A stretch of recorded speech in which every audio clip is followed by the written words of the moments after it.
February the 2nd, and if you're at the North Bend School Board meeting, you're in the right place. Okay, with that, we'll have a flag pledge. Flag to my left. Stand. I pledge allegiance to the flag of the United States of America and to the republic for which it stands, one nation, under God, indivisible, with liberty and justice for all.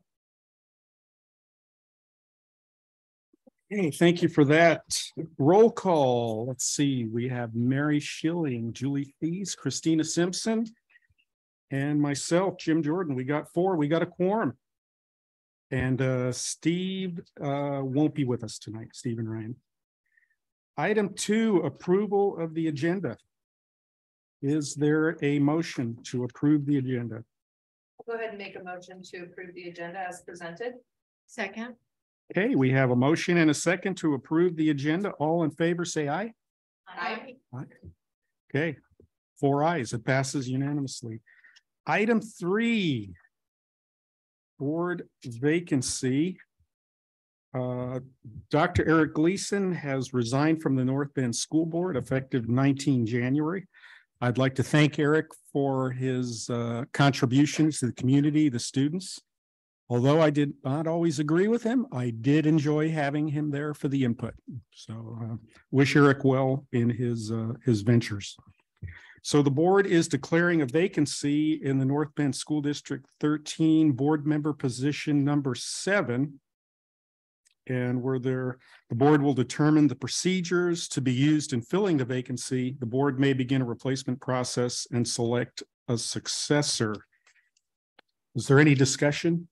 Any thoughts on the way we should proceed? What about, I was thinking of taking letters of interest and maybe filling out the questionnaire form, the candidate information sheet that we came up with last time. Mm-hmm. And then we could meet as a board and go through those letters and decide on someone. Both positions or just one? Could we also do the other open position at the same time? Wouldn't see why not. Mm-hmm. So then, well, there's a motion. So there's a letter of interest accompanied by, they would fill out that the questionnaire Information sheet. Okay, from the last time, but we didn't use those. We didn't, but we could determine what questions that we want on there, or we just have them answer all of these. Whatever. And whoever like applied last time, if they're still interested, to just go ahead and just submit the interest that we'll just maybe do something different with the questionnaire. I don't know. Yeah, I think we just want everyone to turn in everything the same. Yeah. Maybe we might What was that, Kevin? just have everyone turn in if you want them to fill out the candidate information sheet or a cover letter or both, or interest letter. Just to, I think make it everyone do the same thing. Yeah, They'll be ready. Anybody that applied previously would be already would be ready to go anyway. whoever wants to like resubmit it. I mean, I don't think all 17 of them are gonna. Probably not. So no interviews is what I'm hearing. The letter of expression. Okay. Yeah. All right. Are we good with that? I would prefer we interview them. I'd like to do the same process that we did last time. But I don't know. I feel like you get a little bit more from interviews versus just looking at a questionnaire. The new ones, you mean? Mhm. Yes. Okay. Yeah, definitely the new ones. Okay. Do you want to interview the previous candidates if they reapply? I think if they're still expressing interest in one of the same positions, that we should interview them again. Just because it's a brand new process with potentially new interviewees. Timeline. March. For the new, for the next session or no? Interview at the March meeting or a week? Okay. Is that when is the March meeting? I don't have the date. Second. Okay, so that would be roughly. Okay. Almost a month. Yes. Yeah. I think that's enough time for we'll to get get, that communication out there. yeah, since we already previously had communication, Mhm. it'll look very similar. Mhm. If we can maybe review that questionnaire real quick, Mia can send out the questionnaire just to double check that that's what we Mhm. want to send out. And that can get sent out probably by Monday. Okay. Okay. So what's the That sounds motion? good. The motion is, well, I don't think we really need a motion. We're gonna do a process, application process. Mhm. Do we need to do a motion for that? I don't think we probably need to do a motion to fill, I think, right? It's if you were gonna do anything other than that. We have declared an open seat, and now you're just discussing the process. Mhm. Process will be, so, Mhm. So we'll do the interviews at the March 2nd. Mhm. Okay. And the communication piece would go out by Monday. yeah, Monday, Tuesday at the latest, I think Okay. we'll shoot, Okay. but we should have it since it's pretty similar to last time. And, You go ahead. make sure that they know exactly the address to send in, because I had some questions last time of where do I send the Okay. information? Where do I apply? Where do I send my letter? An actual address and email, like we said email only last time, we could have, Right. they could send it to district office too. Can you Yeah. remind me, Kevin, what avenues we took last time for communication? Was that like on this? We did, I think we've done Facebook, our website, Okay. Twitter, and we could do a press release on it too. I think Okay. I think we did that last time, so the press release may come a tiny bit later. I'll have, we'll work with Tracy Lang on a press release that announces the vacancy. Okay. So they maybe at least can get in the paper too, Okay. and we'll keep it open at least for, I'm guessing almost to that, the Friday before the board meeting. meeting, kind of like typical, so then maybe we'll close it by Thursday so that by Friday, Mia can get everything in the board Okay. packet for you to review prior to the next Thursday. Okay. Thank you, Kevin. Thank you. Thank you for that. Okay. Next item 4, public participation. The board welcomes comments and questions from the public. If you wish to address the board, please fill out the public participation sheet available at the table, the board secretary. We ask you limit your comments to 3 minutes. If more than one person addressing the same topic, we ask that you appoint a spokesperson. I'm not going to read the last part. So looks like we have 1 public comment, but 2 people commenting, Lisa Harden and Heather Fleming. I just want to say, as they're coming up here, I want to thank Lisa and Heather for coming up and enjoying us. I invited them as part of their public comment because I want to celebrate their hard work. They're announcing the recipient of wellness grant, and so I want to make sure that they're here. And so welcome Lisa and Heather. And they did a ton of work, and I know a few other people to get this grant, and they'll tell you more about it. Okay. In October, I shared with the board that the members of the North Bend School District Wellness Team were applying for a grant with the OEA Choice Trust. We're here to share that North Bend is one of only 4 districts in the state receiving this funding.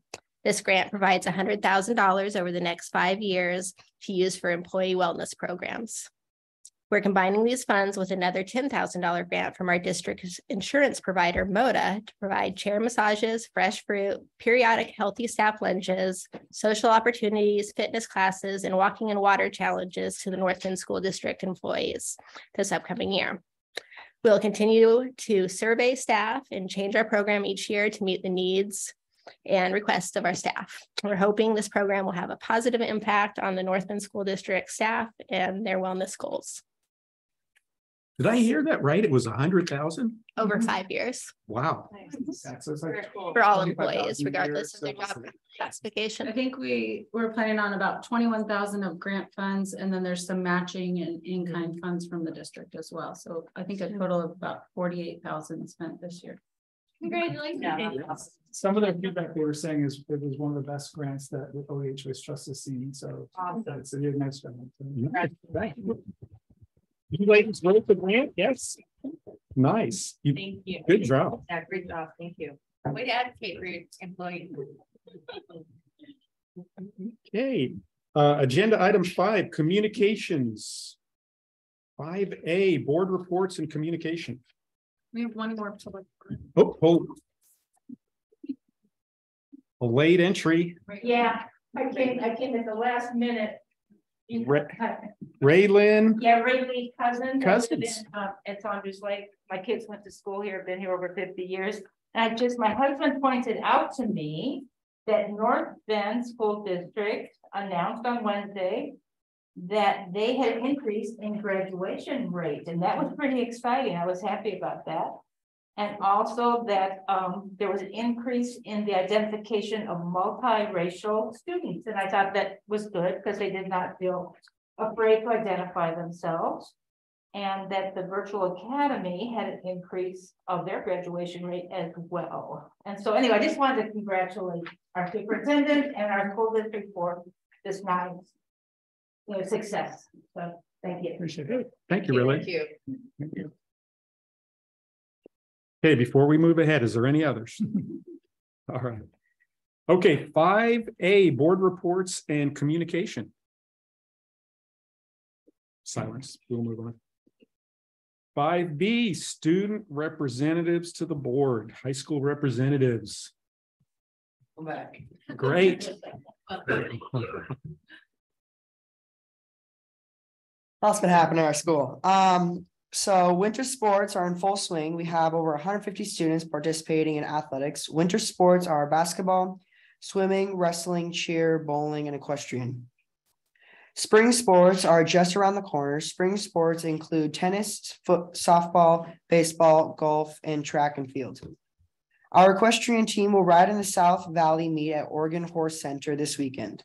Our swimmers have their district meet next weekend in Cottage Grove. On Wednesday, our band played at the OMEA District 7 Jazz Band Festival. Both high school and middle school jazz performed with 3 other bands from the South Coast. Also, our jazz band just had a wonderful Thanksgiving concert event on the 29th. They worked together with the Blazing Bulldogs to raise funds for the high school and middle school jazz bands. The North Bend High School Choir Program presents Sweetened Songs. This is a Valentine's Eve choir fundraiser. The concert is on February 13th at 7 p.m. in the multipurpose room at North Bend High School. Please join us. This spring season, North Bend High School Esports has officially joined the ranks for other OSAA approved sports. 10 students will be participating in 2 OSAA approved games, Rocket League and Super Smash Brothers, and competing for state championships. Overall, the team has grown to over 50 active players and 7 different competitive games in the fall season. 3 of our teams placed in the top 10 for regional competitions, and 1 team, our varsity Super Smash Bros. Team, placed 2nd out of 40 other high schoolers teams in our region. The esports team is one of the most frequented rooms at North Bend High School and has been an elective tool to encourage academic success and social emotional health. We look forward to bringing home a state championship win this year and establishing our program as a permanent part of North Bend High School and North Bend School District. Our basketball teams are at home tomorrow night. The varsity girls play Marist at 5:45 and the varsity boys play at 7:15. The Hesperian players and Drama Dogs are excited to announce their new production, Puffs, or 7 increasingly eventful years at a certain school of magic and magic. That's a long name. Woo! It's an original play by New York-based playwright Matt Cox. This will open May 10th and run for 2 weekends. 3 downtown businesses have teamed up to sponsor North Bend High School softball team movie at night at the Egyptian Theater, The Sandlot. It will play February 25th at 6 p.m. Tickets are $5. The North Bend High School students will have artwork on display at the Coos Art Museum from February 10th to April 2nd. The title of this show is the Coos Art Museum 2023 Vision High School Art Competition Exhibit. Another long name. Wow, we got to get abbreviations in here. Great work by our students and art teacher. That's it. Thank you for the good You guys have a update. nice day. Thank you. Thank you. Good job. 5C, Association Reports, North Bend Education Association Report, Eva Varga. Won an award at the. You're taking away my. Sorry. Just saying, I was there, saw it. Yeah, unfortunately, we weren't able to be at the amazing Thanksgiving. I've heard lots of good things about that, but we couldn't be there because we were with the Bay Area Chamber of Commerce eating a wonderful prime rib dinner, as they also invited representatives from Southwestern Oregon Community College, Marshfield, or Coos Bay School District rather, and the South Coast ESD. And they presented each of these education entities in the area with an award, as you mentioned, the 2022 Community Award for Frontline Educators and Teachers. So essentially, all teachers in Coos County are Teacher of the Year, all of us. So pretty amazing. And I guess I should give it to you because like we can't all hang it in our own classrooms. We'll hang it in the district office. The district office, Yeah, yeah. that'd be awesome. That's kind of looking. That is awesome. Yes. Congratulations. Yes, thank Yes. you. Way to go, education. And additionally, things to celebrate in addition to the wellness grant is Hillcrest and North Bay have received funding from Oregon State University for some STEM funding to just provide a lot of hands-on activities. And so I know at Hillcrest, for example, Stacia has reached out and has a team of teachers who've stepped forward and said, yes, I want to be involved in this. And we're going to be doing some STEM equity training and workshops and stuff. And I volunteered for that. I thought that sounded really cool. So one of the first things that we're going to do is go to a workshop this weekend and learn how to use little robots and do fun hands-on math. And so I don't know what all is involved in that that funding, but it's certainly going to provide a lot of enrichment for students at both of the elementary schools. And I think that's kind of the extent of my report, but I wanted to put on my parent hat for just a moment.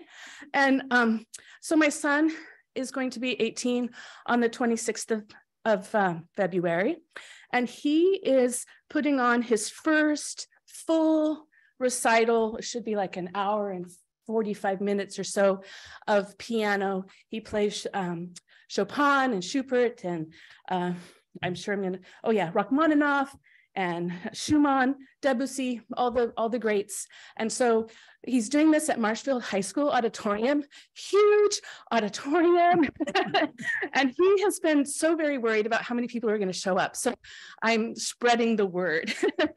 Come and enjoy this wonderful concert. It's a benefit concert for for Marshfield because he's the accompanist there. But anywho, I hope. What are the dates for that? February 26th, it's a Sunday, and it's at 4 o'clock in the afternoon. So it'll be from 4 to 6, there's an intermission, and yeah, you'll be blown away. Yeah, it's really, really good. So, but then I'm a mom, so who knows? Thank you, Eva. Okay, next up, 5D Superintendent Report, Kevin Bogatin. Well, thank you. I did want to recognize our North Bend High School and their graduation rates. You know, it's always positive to see our graduation rates start to continue to improve. And statewide, there was a slight improvement. And so again, I think moving up into kind of 84.95% where we're at. I'm trying that half glass full, right? There's still 15% of our kids that aren't getting over the line. So we still have work to do, but we see these increases. And I think due to a lot of factors, I think bridges and some of these other things in the hard work at our high school. So want to make sure we celebrate them. I'm also, promising to see Evergreen Virtual increase their graduation rate by 10%. And they still have a ways to go, but that is a promising move in the right direction. We're hoping to see, again, that continued growth for them. I do want to announce, the Black History Month. North Bend School District embraces the rich cultural contributions of all of our students and families. We're proud to recognize Black History Month. As we observe Black History Month throughout the month of February, it's interesting to take a look back at where this celebration began. Harvard scholar Dr. Carter G. Woodson, known as the father of Black history, began promoting what was then called Negro History Week in 1926 during the second week of February to celebrate the birthdays of Frederick Douglass and Abraham Lincoln, two men who had greatly impacted the Black population in America. Over in the ensuing decades, it has evolved into a 4-week-long celebration of African-American history, which is far too often ignored or underrepresented in the telling of American history. Almost from the beginning, Mr. Woodson knew it would be important to have an annual theme for Black History Month. A tradition that began in 1928. This year's theme is Black Resistance, as determined by the Association for the Study of African American Life and History, the organization that Mr. Woodson founded.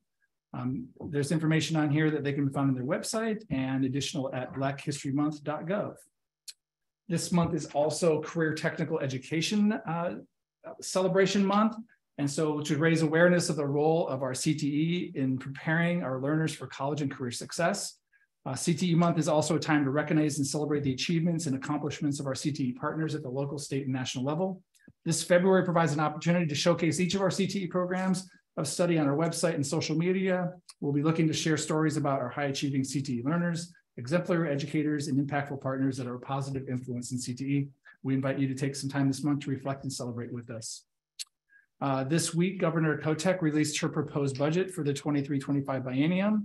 I've attached her entire budget document on here. I won't read that. We are very encouraged by Governor Kotek's prioritization of K-12 funding and other critical investments in early literacy, early learning, and summer learning for our students. We're especially grateful for the $9.9 billion appropriation to the state school fund, an increase of $400 million from the initial recommendation from the state budget office. In her remarks to the press, the governor noted that $9.9 billion is a starting point for a robust discussion about K-12 funding during this upcoming session. With a state general fund allocation of $9.9 billion, we believe that our budget here locally will not be significantly impacted. At this level, we are not anticipating any significant reductions, but it will also not provide any expansion of programs or additional investments into our system. We are hopeful that this is, like she said, a starting point for K-12 education funding, and will provide the board and community updates as they develop throughout this legislative session. The district continues to engage families and community members throughout this year as we assess how to best meet the needs of our students and families, as well as the community at large. The past couple of months include a variety of engagement opportunities, such as parent community listening sessions, stakeholder meetings, and feedback surveys. The most recent listening session was Tuesday evening, where parents and educators met to discuss the needs in special education. I appreciate board members Julie Thies and Mary Schilling for their attendance as well.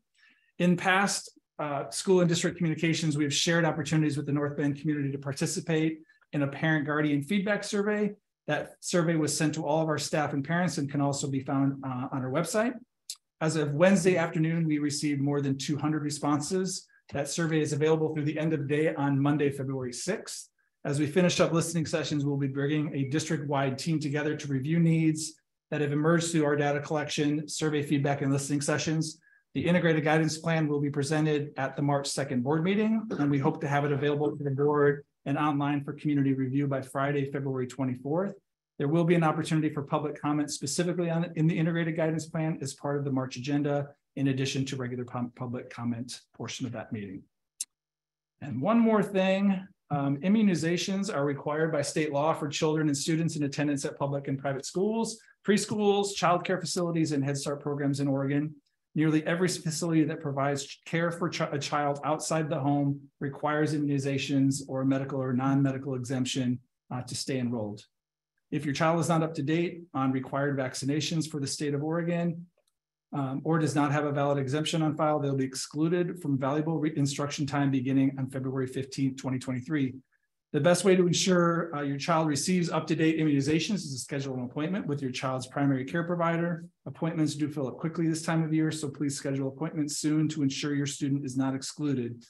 This year, we have a larger than typical group of students at the middle school who may be excluded, and to support these students and families, we've scheduled an immunization clinic at North Bend Middle School for Wednesday, February 8th with Coos Health and Wellness. All students will be required to have a signed parent consent to participate in that event. That's all for tonight. Okay, thank you, Kevin. Any questions for Kevin? Thank you. Thanks. Okay, agenda item 6, action/consent agenda items. Is there a motion to approve the action consent agenda? Didn't want to change anything, right? I think it's fine. I think it was all right. I make a motion that we have whatever was ready to go. To approve. There's a motion. The action for the consent agenda. Sorry. That's there's a motion. And trying to talk at the same time, which is not a good idea. Okay, so there's a motion to and a second to approve the action consent agenda items. All in favor, say aye. Aye. Aye. Okay. 4 votes, unanimous.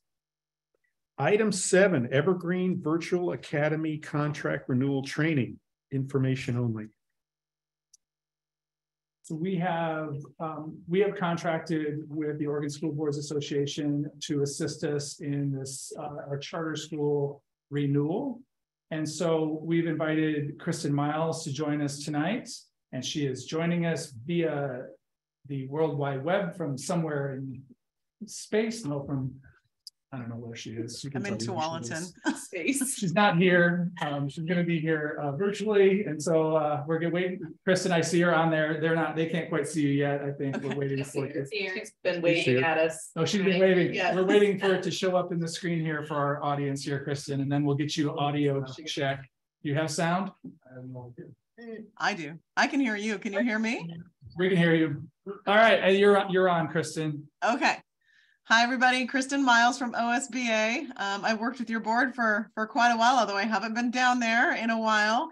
But that will likely change at some point. So I'm going to go ahead and share my screen. This will not take forever, but I'm walking you through the renewal process for EVA this year, and just where the board has touch points, just going over the process.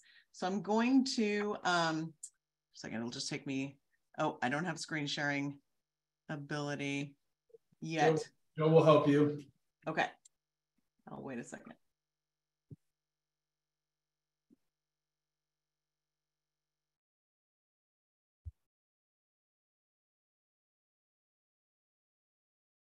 All right, try it now.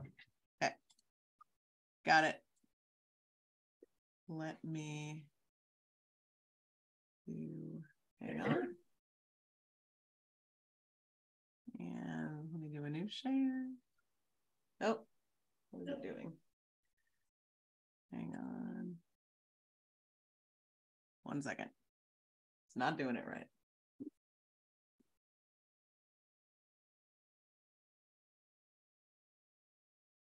Sorry. Now I need to do it again. Just a second. As she's pulling that up, one thing that this is a little different than a typical negotiation and contract renewal, and she'll talk through this, but it's mostly that we can't really have any of these conversations on charter school in executive session, which we normally would do. So everything, just about everything for our charter school is done in public session. That is right.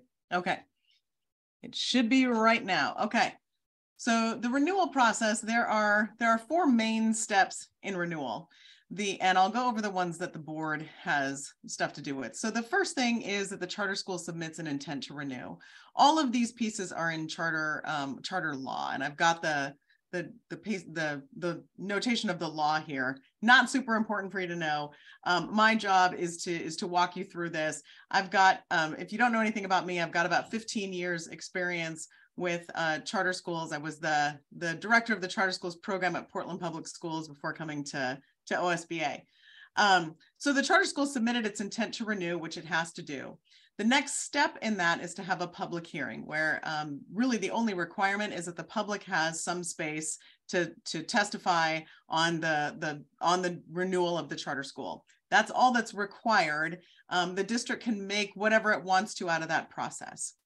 The next is the decision whether or not to renew. This is one of the steps that the board will take, and I'll go over that step in just a minute. And then after that, should the charter be renewed, we go into contract negotiations. So these 2 steps, the public hearing and the decision whether or not to renew, are the steps that the board is mostly involved in. So the public hearing is coming up on March 16th. And this is where the charter school will come before you. They'll make a little bit of a presentation, and then there'll be some, you can ask them some questions, and there'll be some public testimony. It's generally not like a super huge drawn out thing. But again, the only requirement in law is that the public be given an opportunity to speak about the merits of the charter school. So that will be March 16th. At the same time, part of my job, why you've hired me to do this, is to evaluate the charter schools program. So my job is to be behind the scenes, looking at the deliverables, the academic, financial, and operational aspects of the charter school, which they're giving to me in chunks, deliverables behind the scenes. I will also be peeking into their program, their virtual program. Obviously, there's nowhere to go to do that, but getting access to classrooms and spending time with staff, administrators, that kind of thing. And after the public hearing, and after we look at all those pieces, then there's just the decision whether or not to renew. And that is also where the board comes in. You will vote based on some statutory criteria, which I'll show you in a moment. Should you vote to renew, then we go into contract negotiations. That is largely administrative. You don't have anything. And when I say you don't have to have much to do with that. That is, we usually take the existing contract, make some changes to it. It does come to you for approval, but the board in general is not heavily involved in that process. That's usually superintendent and his team or him. I'm involved with that, and then the charter school's involved in that piece. The renewal criteria is specified in charter statute. And so this is not, that is the charter statute that specifies it. This is a paraphrase of what those pieces are, but there are 5 pieces that we have to look at. Whether or not the charter school is compliant with state and federal law, that the pieces that are applicable to the charter school, whether or not the charter school is compliant with the contract, with the charter contract, whether it is meeting or working toward meeting student performance goals, whether it is financially stable and has a sound financial management system, and then whether or not it's compliant with any renewal criteria that are in the charter contract. This one is not often used because there's not often a lot of renewal criteria in the charter contract. So if there's not anything in the contract that says, hey, in order to be renewed, you have to have this happening, then that's not something that we look at. But if there is, then we would look at that as well. Other than that, those are the criteria that we look at. You would get, actually Kevin would get a report and recommendation from me aligned to these criteria saying, here's what I saw, here's my recommendation aligned to these criteria. And then that would go forward to you. And that's what you would base your determination on. So those are the steps in the process. And I can go through any and all of those again. It's pretty, the steps are pretty simple. It's the background work that is busy. But at this point, wondering if you have any questions or what you would like to discuss, if anything. The March 16th meeting will be virtual. We have a virtual charter school, so we are not forcing them to come and travel down. So it will be a virtual meeting, just so that we can have as many of their board and administrative parents being able to attend from wherever they are in Oregon. So we thought that was most appropriate. I think this charter renewal a little bit awkward, but we should have a screen full of faces. Okay, that sounds good. I guess one thing I'd like to see is their metrics, the key metrics they have, how many students in the program, what's the average length duration of a student is in the program. And I'm sure there's some others, but if you could make sure they have that, just I just think when I saw the duration of time the average student was in there, it was pretty short. I'll make sure, Kristen, maybe you can remember to forward that on to them. Sure. They are going to be giving you an abundance of information on their charter. So we can make sure that they have some of that information. That's probably an easy one for them to calculate. Yeah, certainly. That's probably one that they will want to provide. A lot of virtual charter schools do see some of that as you know, kids come in and out. So that's one that I often see virtual charter schools want to provide, is the length of stay of kids. Yeah, because I think it does have a factor probably in their performance level. So. Mm-hmm. One of the things, Kristen, can you just touch base on when they submit their proposal or this charter renewal presentation? One of the things that we ask is that what they want in an upcoming contract, which again is a little bit different than a typical process. You want to just comment? Yes. So one of the things that we ask them to do is, if they've got big asks, we for the next charter contract, we ask them to name those in the charter in the renewal application. That is so the board is informed of what the big asks are. Again, the negotiation of the contract itself is largely administrative, but if the charter school has really big, like, hey, we want like a ton more kids, or we want a bunch more money, or we want, you know, to do something else. These are things I typically see brick and mortar charter schools ask for. We want the board to know, or we want, you know, a length of contract that's really different or something like that. We want the board to know in advance what those asks are. You can't make your decision on whether or not to renew based on any of the requests, but it's good for the board to know and understand what we'd be looking at as part of the negotiated part of the contract. Just so you can maybe give the superintendent direction on, like, well, here's what we would want you to negotiate as far as the really big components in the contract. It won't be part of the renewal criteria, but just to have everybody informed as to like what we're asking for in a big way, not the little things, but big things. Yeah, thanks for that, because I don't think we've negotiated any of these since we've been here. Yeah, we're going to be relying on you, Kristen, as our subject matter expert to say, hey, this is run of the mill, this is standard, and this is not usual, this request here. So yeah, great point. Thank you. Yeah, and I'll work closely with Kevin to do that.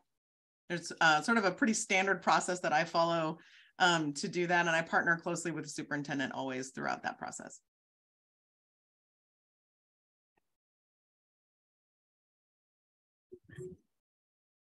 Any more questions from the board, or? The only thing I would like to see is maybe as we're going through the presentation, maybe we could have a copy of that presentation to follow along. Yeah, they will be giving, I'm not sure, like in terms of a presentation, so we can talk to them about that, Kristen. They will give you a huge packet of information. But yeah, a copy of their presentation, at least, I mean, that may not come as quickly, but if we can get that ahead of time, that may be helpful. Okay, great. I can request that. All right, thank They will be submitting their, like, kind of all their renewal. There's a renewal application packet with a bunch of information that will all be sent. Like you're in your normal Friday packet, and there'll be a lot of that where you might be able to pull some questions out of for them at the public testimony part of that, public hearing part of that. Okay. Thank you. Great. Thank you, Kristen. I don't think there's any more questions from the board. Great. Happy to be with you, and we'll be talking soon. Thank you. Okay. All right. Thank you much. Bye-bye. Joe, thank you for that. Nobody thanks the IT guys when things go well. It all came on. Thank you for that. It's like, is it going to have sound? Okay. Agenda item 8, South Coast ESD local service plan presentation action item. We have a special guest. I invited our newly South Coast ESD superintendent. Paul, welcome. Good evening. Thank you, Superintendent Bogatin. My name is Paul Peterson. I'm the superintendent of South Coast ESD. And on behalf of the board of directors of the South Coast ESD, I want to thank you for inviting me to join you this evening. With me are board members John Buxley and Joanne Moss. I said Buxley, it's Buckley. He gets called Buxley once in a while. Anyways, sorry about that. And we're here to provide a brief description of the local service plan process and answer your questions related to this local service plan, which is on your agenda tonight. As an overview, every year the local service plan, or LSP, gets reviewed and approved by the regional superintendents, then the ESD board, and then the boards of each of the 10 school districts within South Coast ESD's service area, which ranges from Reedsport down to Brookings. The local service plan on your agenda tonight is unchanged from the LSP you approved last year. This plan was reviewed by the area's 10 school district superintendents this fall, and they voted unanimously to approve the plan on November 17th. The South Coast ESD Board of Directors also voted unanimously to approve this plan at their December 13th meeting. This LSP is designed to provide the maximum flexibility to each district in how they want to use their ESD resolution dollars, and that each district chooses from a menu of services what they need from the ESD. We call those Tier 2 services. Altogether, Tier 2 services comprise 95% of the ESD's resolution dollars, with just about 5% in Tier 1, or what we sometimes call core services that benefit all 10 districts. Those Tier 1 services include homeschool registration, audiology testing, birth to 3 evaluations, and the Safe Schools program. South Coast ESD is proud to partner with North Bend School District to help deliver the highest quality programs and services for students in a cost-effective manner, and I'm happy to answer any questions you may have. And if I can't answer them, I'll follow up with information to Superintendent Bogatin. So I guess the question I had, we've been going to some different meetings with Perrine, and does this factor in at all with this particular approval, or? It does sort of. So our approval is sort of the structure of how we do, how we utilize ESD funding. And so Life Skills is a tier 2 service. So under this kind of different options, it is a tier service menu item that the ESD provides. And so us, if we chose to go in that direction, the ESD would be involved in that process for Life Skills.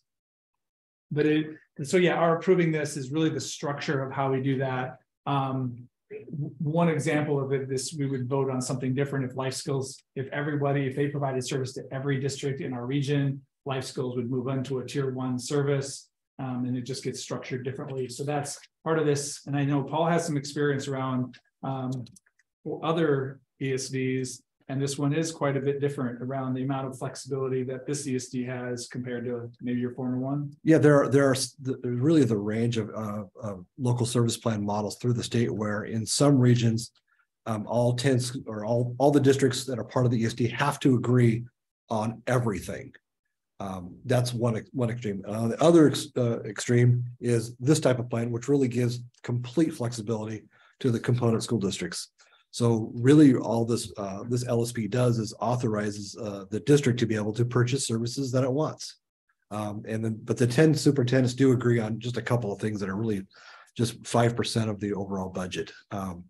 So between now and June 30th, we will continue looking at our programs. We will price them accordingly, and then the districts will give us sort of what they're thinking they're going to purchase from us.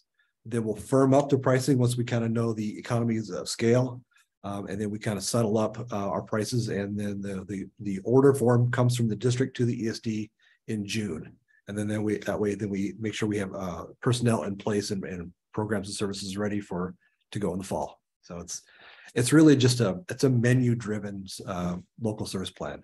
And your approval of this local service plan will have no impact on our discussion with our next agenda item with Life Skills. Yeah. This agenda item, approving this, has no barrier impact on that whatsoever. Okay, that's what we needed to know. Yeah. Wait a minute, don't pull a fast one. Yeah, no fast one. That's different. Approving this has no reflection on you. Okay. Quick question, Paul. I know the Life Skills has been having some feedback sessions. Yep. I've heard there's some passion. I wasn't there. But one thing I was just curious, in terms of like a bench strength, in terms of certified special ed teachers, do you guys have some like available now, or those are hen's teeth type of thing? I would characterize of all of our services, our special education services really are our specialty. It's our bread and butter. We have a robust system of supports and training for our employees, because we expect to be able to provide high quality programs like ALS for the districts that purchase that from us. And I will say that sometimes our services are cheaper, sometimes they're not cheaper. And that is just, we create value in a variety of ways. Sometimes it's because it's a convenient thing to be able to purchase the service 1 year and then maybe not purchase it the following year. So that's a way of creating value. But I will characterize our special education services as very high quality, and we're kind of known for that. Okay. Yeah. So do you have anybody, you got any bench on the bench or available? I have an outstanding executive director of special student services who would oversee the hiring and the staffing up for that program. There are statutes that govern how, when two public entities merge a program, that really protect the employees and protect their seniority, protect their compensation, and that kind of thing. So if there was a coming together on that program, the employees would very likely in majority come with the program. But all of that is a long ways from being worked out, and I will just characterize the South Coast ESD stance is that we are here to serve whatever works best for your district. Appreciate the a la carte menu. Yeah, That's good. you're welcome. I guess I can't help myself on this. I read your one pager. I do read the stuff you send over, and under school improvement services, second to last comment, I see services designed to address school-wide behavior and climate issues. I'm just having you on a little bit, but I don't think I'd be requesting those. Speaking as a board member. Okay. Anyway, just a little humor. So is there a motion? I move to approve the 2023 to 2024 local service plan with South Coast ESD. I second that. Okay, there is a motion and a second to approve the 2023-2024 local service plan with South Coast ESD. All in favor, say aye. Aye. Unanimous vote. Okay, thank you, Paul, and board members. Thank you for coming on over. Thanks for being here. Okay, next up, we have item 9, life skills update, information only. And that is going to be me tonight. So Corrine Ross is out on bereavement leave. So she had I won't say any more than that. She can't make it tonight. And so we have been exploring this kind of transition of life skills. We've met with teachers, we've met with parents. We've had lots of conversations. There was a lengthy Q&A document meeting with Paul's staff, and we sat through and they kind of reviewed all these different things. We did a full financial analysis that was completed at the completion of their negotiation. And all of that has really landed us in here in front of you today with really a recommendation that we retain life skills within the school district. I really appreciate this process and all this feedback, and it really has provided us an opportunity to really explore what's working well, what's not working well. We have areas to improve, and I don't think that's lost on anyone. And so we're looking to partner more fully with Paul and his team on really some training needs that has really emerged, and how do we look at that on an ongoing basis. So we'll be partnering with them probably in our service 2 or that tier 2 agreement that we'll be working on. Part of that will be asking them to help provide us some ongoing training, which again isn't not really a part of their menu, but one of the great things is that we get to ask them to include that, and then they work with us to add that into our menu. And so we'll be looking at providing that. It's given us a chance to just review criteria for entry, like what's the criteria for you to come in, and should we establish that similar across our systems?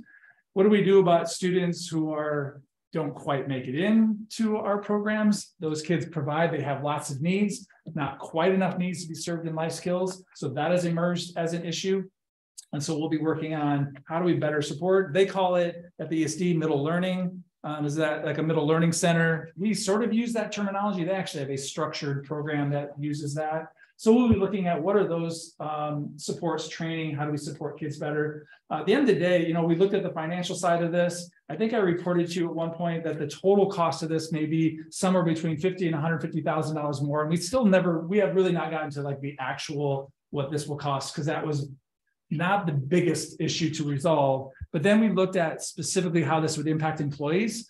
And interestingly enough, like that I felt like that was what we were waiting to see from our union standpoint, both on the classified and certified, the impact on, when we look at contract to contract, what will the impact on our employees be? It's not significant. And I shared it with Marty. I don't think Marty was able to make it here. I think Eva got that as well. There is some difference on the certified side. I think we're going into certified negotiations. I think she would probably see there is probably a bigger gap a bit on the certified side, but we only have 4 certified employees. So again, that'll be part of something that we might want to look at in negotiation. But a lot of them are new at the beginning of our salary schedule. Our couple of veteran teachers, as we talk to them, even if they could leave now and they have committed to North Bend, they want to stay with us. So they want to be supported. And so certainly financial is an aspect, but it wasn't the driving factor to make a decision to move to the ESD.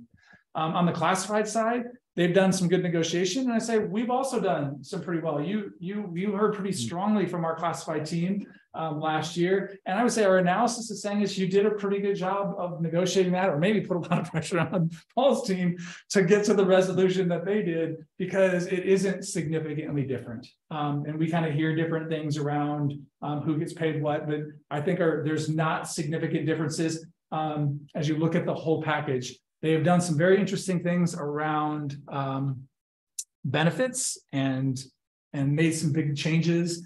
And we can talk about that, because I think longer term, that may be a place that we can save money on an individual basis and share that with employee groups. But again, in terms of the big picture of this, that's what we're looking at, is a kind of across the board. Is this a significant benefit for our employees to move over to the ESD, to retain them, to employ them, to hire them? And we're not seeing that enough to drive to have them sitting here tonight telling you we're ready. You heard us, that you heard them previously saying they're not hugely supportive of this. They would be here if we were moving with a recommendation to kind of move forward with this even further. So that's really the report. I'll take questions. Again, I think at this point, we're really looking now at dropping this idea of a tier 2 service with ESD, and more shifting to how do we better support our current employees, retain them, certainly get folks if we have openings. I don't even want to say it out loud. We don't have any current openings in those positions. I hope they'll stay as we're working on certification.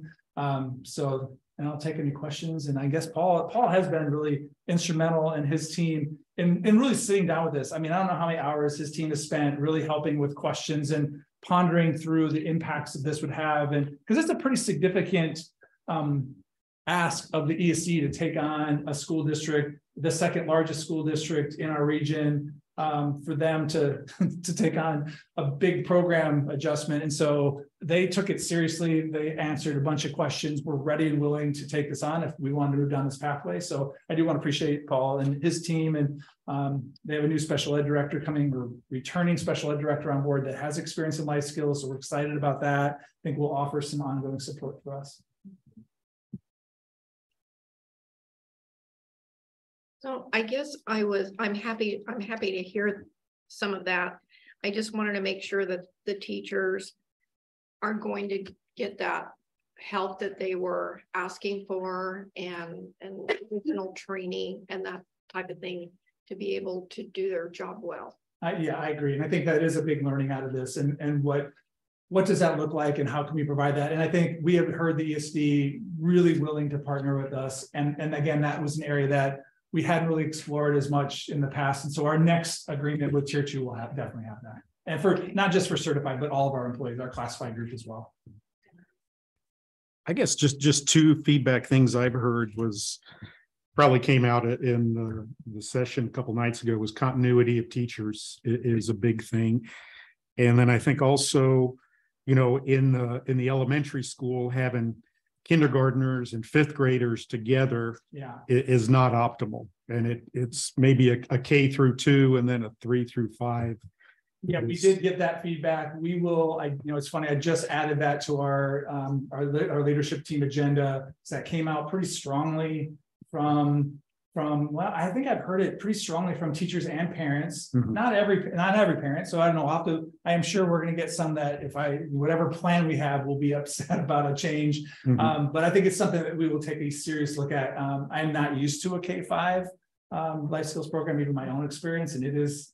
I'm empathizing with the parents. They're saying, man, we have these new kindergartners come in who haven't really been in school, who are really sensitive to sound, mm-hmm. and are just super, and they haven't been in school. They're just kind of pretty disruptive. And then we have our kids that have been there for 3, 4, 5 years, mm-hmm. just being impacted by that.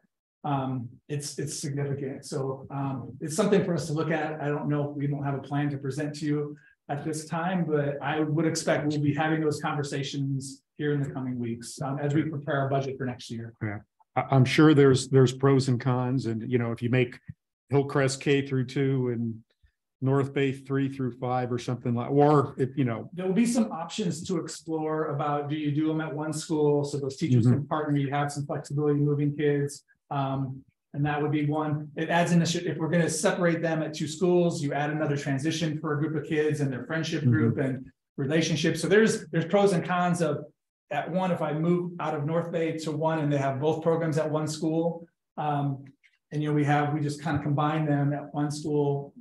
Those folks will also be they'll be pulled out of their school. So any resolution to this will not be probably well received by everyone. So it's going to be like, what's the best interest of kids long term? The short term will be a little rocky as any kind of move like this will cause some disruption, but it is something we'll take seriously because we heard that pretty loud and clear this year. So we'll look at some options and see what our recommendation coming back to the board, and we'll see what happens. And certainly my team will be the ones that will make kind of this ultimate decision in the process to communicate that and get feedback. And again, this is the time to do it if we're looking at something for the fall. Yeah. Okay. Appreciate it. Thank you. Thank you.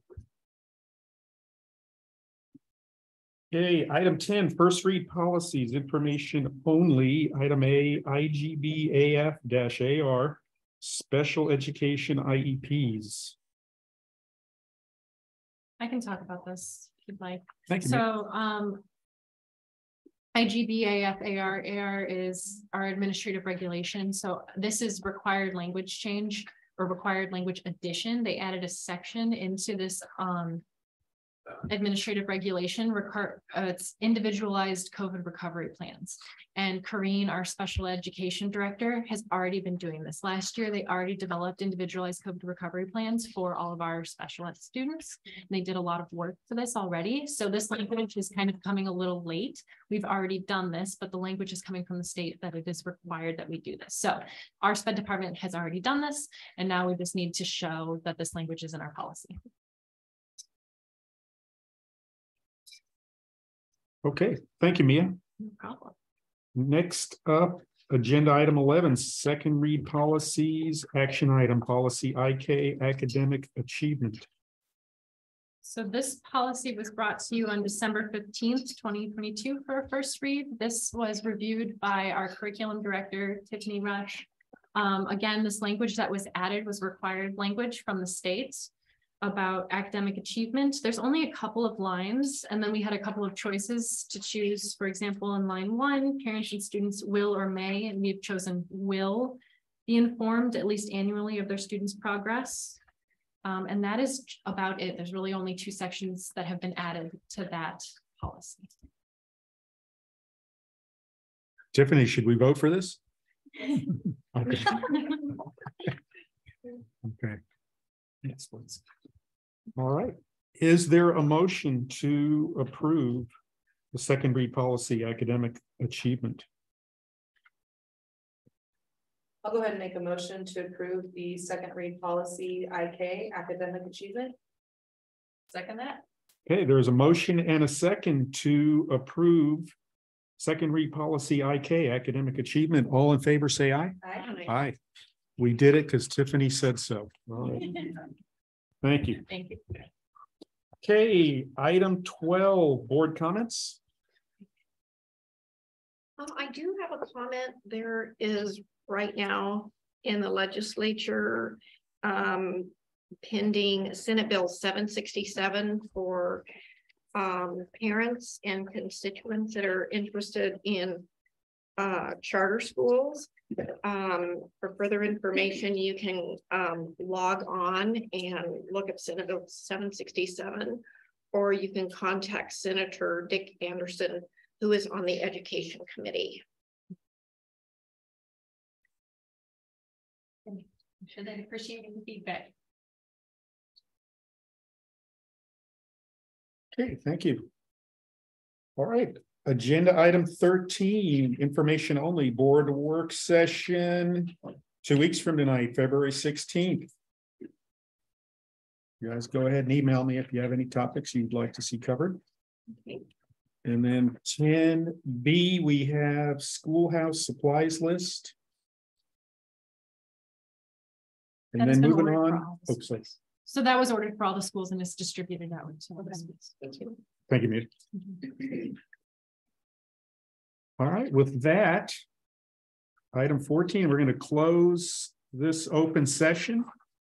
And we'll take a 5-minute break and then we'll open an executive session and the board will meet an executive session on ORS 192-6602D to conduct deliberations with persons designated by the governing party to carry on labor negotiations.